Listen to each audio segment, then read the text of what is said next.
জনসেবাকে ইবাদত মনে করে আসন্ন ত্রয়োদশ জাতীয় সংসদ নির্বাচনে সুনামগঞ্জ ৫ ছাতক দোয়ারা বাজার আসন থেকে স্বতন্ত্র প্রার্থী হিসেবে গণসংযোগ শুরু করেছেন ছাতকের বিশিষ্ট ব্যবসায়ী, শিক্ষানুরাগী ও সমাজসেবী ছাতক জাবা মেডিকেল সেন্টারের চেয়ারম্যান আলহাজ জাহাঙ্গীর আলম।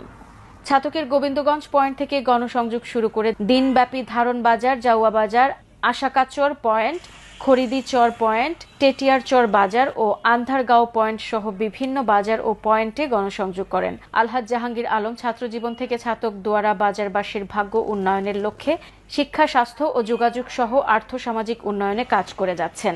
তিনি ছাতক দোয়ারাবাসীর সেবায় নিজেকে উৎসর্গ করতে বিলেতের বিলাসবহুল আরাম আয়েশের জীবনযাপন ছেড়ে মাটি ও মানুষের টানে আর্তমানবতার কল্যাণে কাজ করতে লন্ডন থেকে স্থায়ীভাবে দেশে ফিরে এসেছেন। তার প্রতিষ্ঠিত Jaba medical centre, Jaba Quranic garden, Jaba English and computer learning centre ও নির্মাণাধীন জাবা নার্সিং ইনস্টিটিউট এবং জাবা কিডস একাডেমির মাধ্যমে এলাকার অসহায় মানুষের সেবার পাশাপাশি বেকার ছেলে মেয়েদের প্রশিক্ষণ ও বেকারত্ব দূরীকরণের লক্ষ্যে কাজ করে যাওয়ার পরিকল্পনা রয়েছে।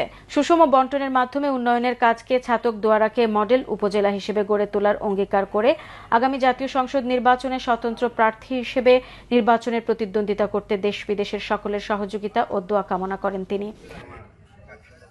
আমি আগামীতে সংসদ নির্বাচনে একজন স্বতন্ত্র প্রার্থী হিসেবে আপনাদের সামনে এসেছি। আমি আজকে ধারণ, জাউয়া বাজার এবং গোবিন্দগঞ্জ আবার প্রচার প্রচারণা আমি চালিয়েছি। আমি চাই যোগাযোগ ব্যবস্থার ইমপ্রুভমেন্ট, চাই শিক্ষার ব্যাপারে কিছু করা এবং হসপিটালের মান উন্নয়ন করা। আমি চাই একটা আধুনিক সুন্দর ছাতক দোয়ারা আপনাদের